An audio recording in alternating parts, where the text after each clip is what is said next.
Welcome to the Deep Dive.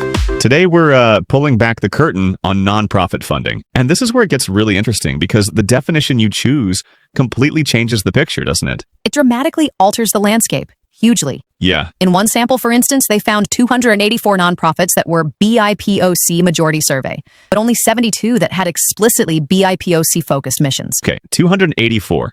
Wow, that's a huge difference. That tells you something about potential biases right there, and just how we label and count these groups. Yeah, and that ambiguity connects directly to what the source called the cost of being race-conscious data from 2010 to 2017 showed something pretty striking. What was that? Nonprofits with missions that explicitly mentioned race. Disadvantaged racial or ethnic groups or equity. They received on average 12.6% less revenue than similar nonprofits with race-neutral missions. 12.6% less. That's significant. That's not just noise in the data. Not at all. So what's the reason why this cost? Well, what's really telling is that a big chunk of that gap, 26% of it, couldn't be explained away by other factors. Like age or size or lobbying? Exactly. Not explained by those things, which strongly suggests some kind of a different treatment by funders. Different treatment? Yeah, the nonprofit sector often defaults to this race-neutral, sort of colorblind narrative, focusing on general needs instead of specific racial groups. So a race-conscious mission might feel like rocking the boat, nonconformity. It might be perceived that way. And even when these race-conscious organizations did lobby, the positive effect on their funding was smaller compared to race-neutral groups. It's almost like being explicit about race was seen as a liability funding-wise. That's certainly one interpretation. The data points towards. Okay, so we've talked broad landscape, the cost of race consciousness, but what about digging deeper, moving beyond just a simple white versus non-white comparison? Using a more recent national dataset grants from 2018 to 2022, the research reveals even more layers. Layers of disparity. Yes. First, there's that clear intergroup gap. Organizations serving the unmarked population, meaning the advantage, typically white population, where whiteness is often the invisible default. Precisely. Those organizations received 26.4% more grant funding than organizations serving BIPOC populations. Okay, so that confirms the broader disparity, but what else?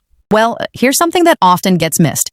Significant disparities within the BIPOC category itself. Intra-group gaps. Within BIPOC groups. Tell me more.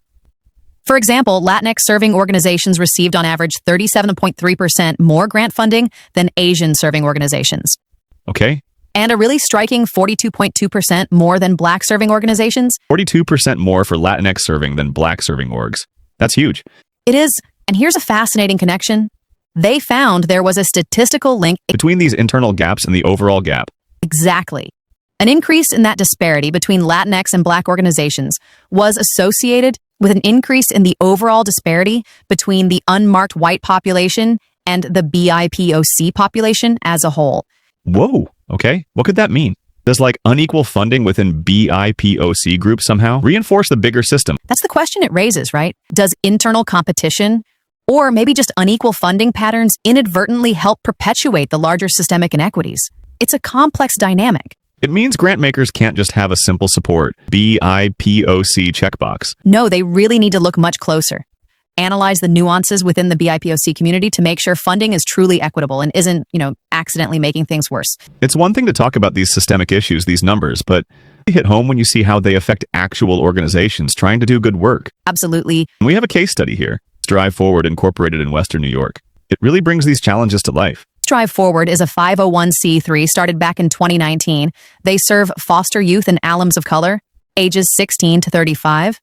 A vital mission. Definitely. But it's a grassroots organization, and they're really struggling to get diverse funding to reach that $500,000 mark. Which is often seen as a threshold for attracting bigger donors. It often is. Right? Yeah. And their growth has been modest $7,500 in 2020, then $20,000, then $43,000 in 2022. So slow growth? Very slow. The reality is without a significant shift, they face a real risk of having to close down within maybe 3 years. In that struggle, you mentioned grassroots. It often comes down to infrastructure, doesn't it? It really does. A lot of smaller, newer organizations, especially those led by people of color, they lack that robust operational backbone. Things like established systems, fundraising processes, skills training. All that stuff that's vital for long-term success for sustainability and often harder for grassroots groups to secure funds. But they do have strengths, right? It's not all struggle. Oh, definitely huge strengths. Their staff is incredibly relatable. Many have lived experience in the foster care system themselves. That connection is powerful. They've got a strong social media game and a diverse board.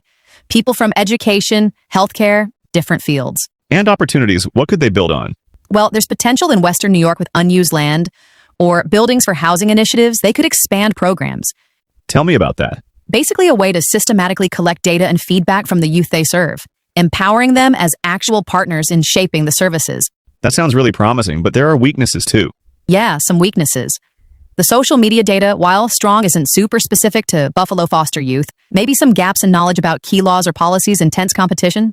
And threats. I imagine funding competition is fierce. Exactly, and that tendency for funders to kind of default to the bigger or more established organizations, that's a huge threat for groups like Strive Forward.